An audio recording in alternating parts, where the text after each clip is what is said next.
The Story of the Beginning, adapted from Asgard Stories, Tales from the Norse Mythology. This is the story that they told of the beginning. At first, before living creatures were in the world, it was all rough and without order. Far to the north it was very cold, for ice and snow were everywhere.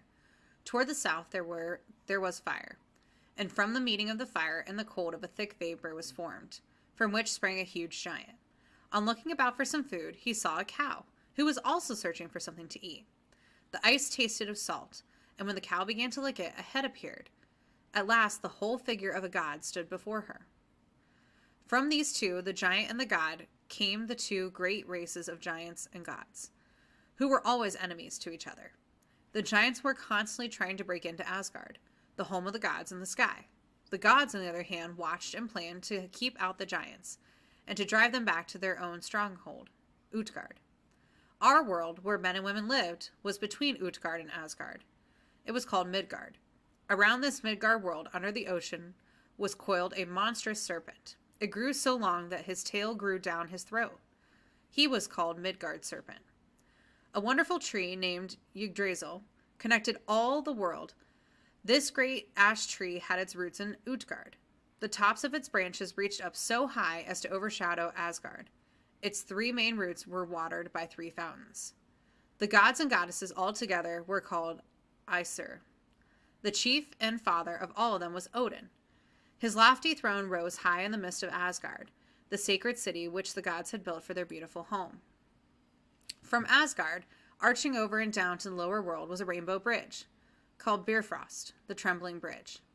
After the gods had made men and women, and had taught them to dwell on the earth, in the world of Midgard, Odin looked forth one morning from his heavenly seat, to see what further work was waiting for his helping hand. He noticed far away below him a race of small beings. Some of them were busy doing mischievous deeds, while others sat idle, doing nothing. Odin sent for all these little people to come to him. When they had reached Asgard and were admitted to his palace of Gladsheim, they entered their great judgment hall, where they found all of Aesir sitting, with Father Odin at their head. The little people waited in a crowd near the door, wondering what was going to happen to them, while Hermod, the messenger of the gods, ran to his master, say that they had come. Then the All-Father spoke to the little dwarfs about their evil deeds among men. He told the naughtiest ones that they must go and live down underground and look after the great furnace fire in the middle of the earth to keep it always burning. Some must get coal to feed the fire, and others still were to have charge of the gold and silver and precious stones under the rocks. Not one of these busy dwarfs must ever appear during the day. Only by night must they venture to leave their tasks. And now, said Odin, "What have you been doing? We were doing nothing at all, so we could not have harmed anyone. We pray you spare us," cried they. "Do you not know that those who sit idle when they should be doing good deserve punishment too?" said Odin. "I shall put you in charge of all the trees and flowers. I shall send one of you to Aesir to teach you, so that you may be doing some good in the world."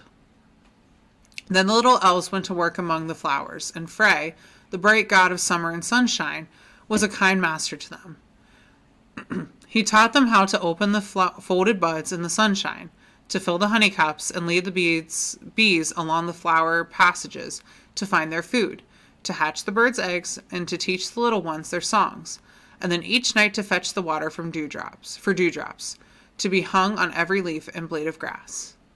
When their work was finished and the moon had risen, these busy elves and fairies enjoyed many a happy evening, dancing and frisking on the green by moonlight.